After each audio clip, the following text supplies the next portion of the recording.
মুদৈবাৰীত পুনৰ শক্তি বৃদ্ধি হ'ল BPFৰ। বিটিচি নিৰ্বাচনৰ বাবে শক্তিশালী ৰূপত BPF। বঙালী লোকৰ BPFত যোগদান। বিটিচি নিৰ্বাচনলৈ মাজত মাত্ৰ আৰু এটা মাহ বাকী। ইতিমধ্যে নিৰ্বাচনক লৈ সাজু হৈছে বিটিচিৰ সকলো ৰাজনৈতিক দল। ওদালগুৰি জিলাৰ মুদৈবাৰীত BPFৰ চমক দিনে দিনে। BPFৰ মুখী হৈছে সমষ্টিৰ ৰাইজ। যোৱা বুধবাৰে মুদৈবাৰীৰ খকুনবাহী গাঁৱত BPF দলৰ যোগদান সভা অনুষ্ঠিত হয়।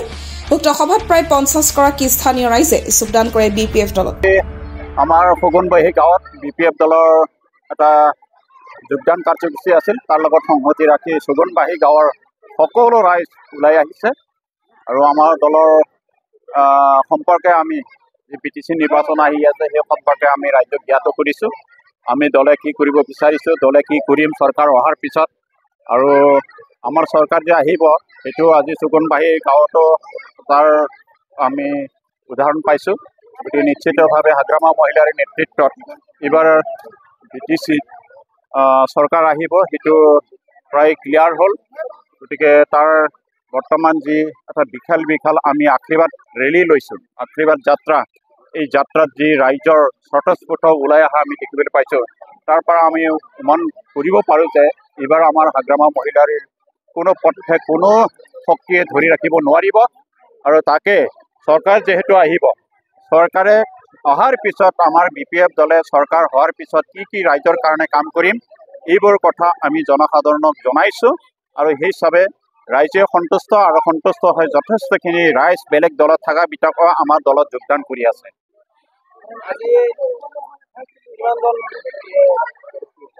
আজি এইখন খকুনবাহী গাঁৱত বহুজনে আমাৰ দলত আছে আৰু যিসকল নাছিল প্ৰায় 41 জনে আজি আনুষ্ঠানিকভাৱে আমাৰ দলত যোগদান কৰিছে।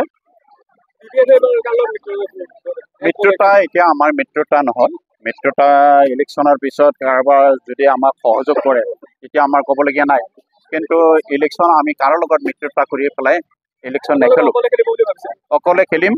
আমাৰ অকলে খেলাৰ কাৰণে হাগ্ৰামা মহিলাই ইতিমধ্যে ঘোষণা কৰিছে আৰু ইতিমধ্যে প্ৰায় 40টা আসনৰ ভিতৰত 22টা আসনত আমাৰ প্ৰাৰ্থী ঘোষণা কৰা হ'ল আৰু খুব কম দিনৰ ভিতৰতে আৰু 18টা বাকী আছে। এই 18টাত আমাৰ দলৰ মুৰব্বী হাগ্ৰামা মহিলাৰে প্ৰাৰ্থী ঘোষণা কৰিব। খকুনবাহী অঞ্চলৰ সমূহ ৰাইজ আজি আমাৰ সভালৈ ওলাই আহিছে।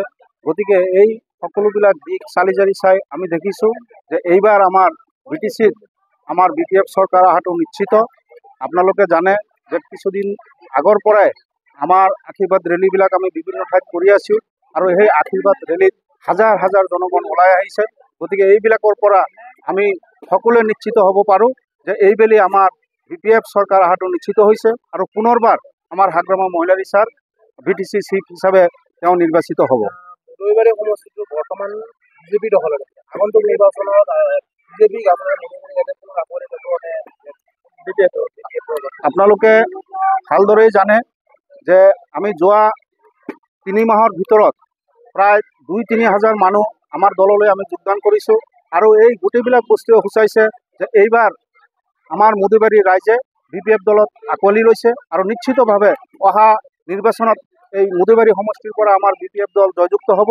আপোনালোকে দেখিছে যে বৰ্তমান যিটো পৰিস্থিতি চলি আছে সম্পূৰ্ণৰূপে আমাৰ UPPL আৰু BJP চৰকাৰ তেওঁলোকে ফেইলুৰ হৈছে। আমি এই চৰকাৰক এটি ফেইলুৰ গভৰ্ণমেণ্ট বুলি ক'ব পাৰোঁ।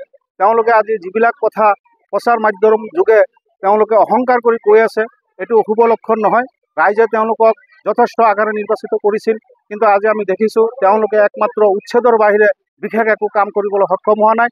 বিটিচিত আজি বিভিন্ন সমস্যাৰে জৰ্জৰিত হৈ আছে।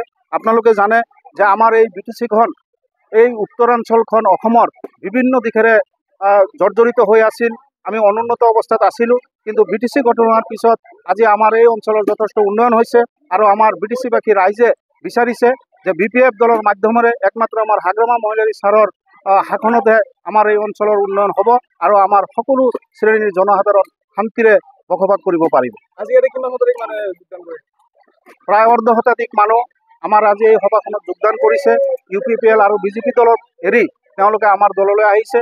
আমি তেওঁলোকক আমাৰ দললৈ স্বাগতম জনাইছোঁ। আজি BJPৰ পৰাই আমাৰ ইয়াতে যথেষ্ট সংখ্যক মানুহে জইন কৰিছে আৰু অহা দিনতো BJPৰ পৰা আমাৰ দললৈ অহাৰ কাৰণে বহু মানুহে যোগদান কৰিব। আপোনালোকক আমি নিশ্চিত দিছোঁ, কাৰণ আপোনালোকে জানে যে বিভিন্ন সভাত আমি যোগদান কাৰ্যসূচী কৰি আছোঁ। এটা সভাত আমাৰ চিফ ছাৰ অহাৰ কথা আছিলে, সেই সভাত আমি প্ৰায় হাজাৰোধিক মানুহ আমি জইন কৰিবলৈ সক্ষম হৈছিলোঁ, আৰু বৰ্তমান বিভিন্ন সভা সমিতিত আমি 100-200কে মানুহ জইন কৰাই আছোঁ।